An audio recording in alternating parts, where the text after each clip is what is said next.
Good day and welcome back to another DBZ Dokkan video. In this video we're going to be taking a look at the performance of Fused Zamasu Dawn of an Ideal World at 100% in potential system, and also with his EZA, and also at level 10 links. So we have Dawn of an Ideal World, Fused Zamasu, Worldwide Chaos or Patara category, lead of Key +4, HP attack and defense of 170%. Greatly raises attack and massively raises defense for 1 turn on his 12 key whilst lowering enemy attack. Massively raises attack and greatly raises defense for 1 turn whilst greatly lowering attack on his 18 key. In terms of his passive, he will activate the entrance animation when there's another Patara category ally on the team, and if he does, he will receive an additional key +1 per key sphere obtained and change tech key spheres to rainbow key spheres for 5 turns. You will also receive an additional key +1 per key sphere obtained. Randomly change key spheres of a certain type into int, attack and defense of 200%, damage reduction of 30%, when attacking with 12 or more key, attack and defense of 50% while launching additional super. When attacking with 18 or more key, attack and defense of 50%, attacks effects against all types and launches an additional super. When attacking with 24 key, attack and defense of 100%, performs a guaranteed critical hit. This will apply to all subsequent attacks. And for every attack received or evaded, he'll get damage reduction 10% within the turn up to 30, key +1 up to 5, and every time he receives 3 or more attacks in battle or evades 3 or more, he will recover 10% HP at the end of turn. When receiving an unarmed super attack, he will have a great chance of nullifying it, countering it with tremendous power, and he will guarantee nullify it and counter with tremendous power with 10 or more key spheres obtained. It's pretty good. Honestly, a very nice looking unit. Before we get into that, let's look at his links. Prepare bosses, Dismal Future, Godly Power, Fused Fighters, Nightmare, Fierce Battle, Legendary Power.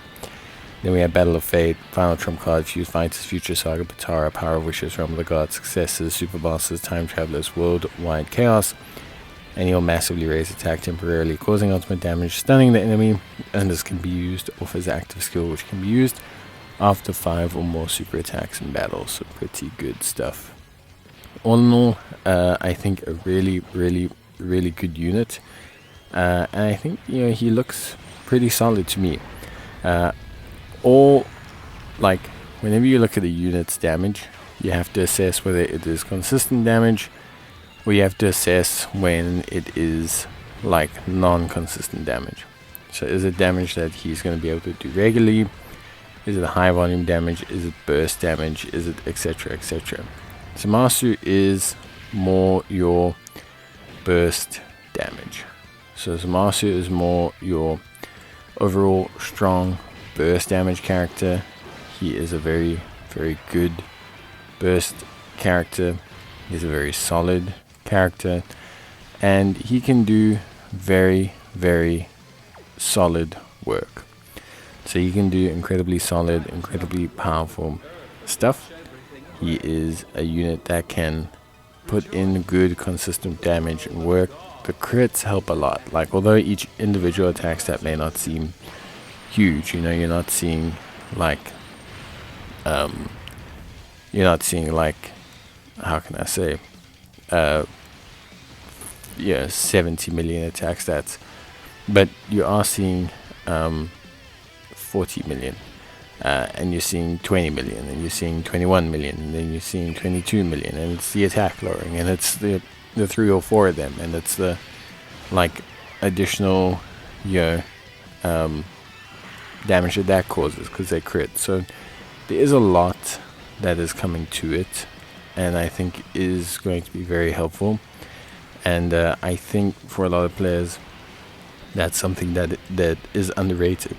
I think consistent damage like that with a character is underrated and is very good. I think it's something that makes a character actually reliable in events when you know they're going to constantly be putting out good damage, good crits. It's more reliable than you're relying on to maybe additional, to maybe get crits, to maybe do this, and I think that's very good. For Zamasu, I think they could have improved him a little bit. I do think they could have given him, for example, they could have given him some, extra things. So they could have given him a little bit of like damage reduction more, I think they could have given him like some very strong, more capable kind of like support or defensive functions. They gave him evasion based stuff, obviously assuming you maybe build him evasion or he evades from his natural passive hidden potential system, but I think it just wasn't something that should have been.